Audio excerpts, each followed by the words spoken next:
Hello, मैं सुधाकर कुमार। नदी द्वारा बनाई गई स्थलाकृति। नदी की तीन अवस्थाएं होती है: युवावस्था, प्रौढ़ावस्था और वृद्धावस्था।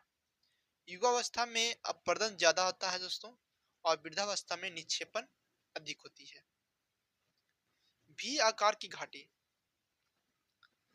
इसका निर्माण नदी के युवावस्था में होता है।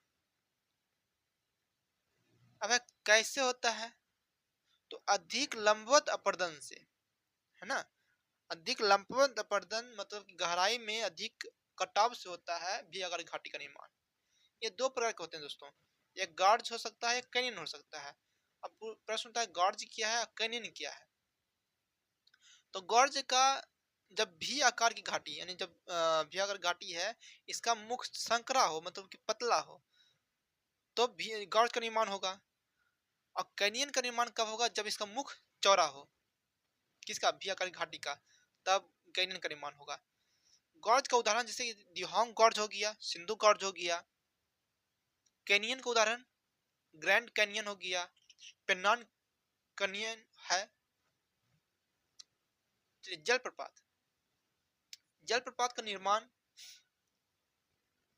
युवावस्था में ही होता है। नदी की युवावस्था में जलप्रपात का निर्माण होता है। कैसे निर्माण होता है? तो मुलायम चट्टान के अधिक अवर्धन से जलप्रपात का निर्माण होता है। ढांचा क्या होगा इसका?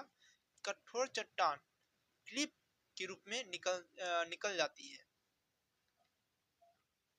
अवनमन कुंड क्या है? तो जलप्रपात के आधार पर गड्ढा की आकृति बनती है, उसी को हम लोग बोलते हैं अवनमन कुंड।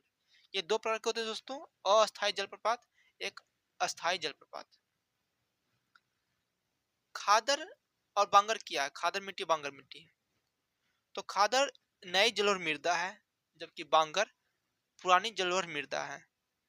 खादर के निर्माण प्रत्येक वर्ष बाढ़ आने से होता है, जबकि बांगर का निर्माण बहुत वर्षों के बाद या पहले आए हुए बाढ़ से होता है दोस्तों। डेल्टा ये कहां पर बनता है? तो नदी के मुहाने पर।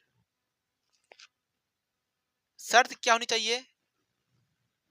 नदी का वेग कम होनी चाहिए, अवसाद निक्षेपण ज्यादा हो, और जल आयतन भी ज्यादा हो। आकृति कैसा होता है डेल्टा का? तो त्रिभुजाकार। बीच में डेल्टा का निर्माण होने से क्या प्रभाव पड़ता है? तो नदी के प्रमुख धारा जो है वह छोटी छोटी धाराओं में बढ़ जाता है। इसी को तो बोलते हैं जलन वितरकाएं। और इसी के बीच में क्या पाया जाता है या बनता है? डेल्टा। जय हिंद, जय भारत।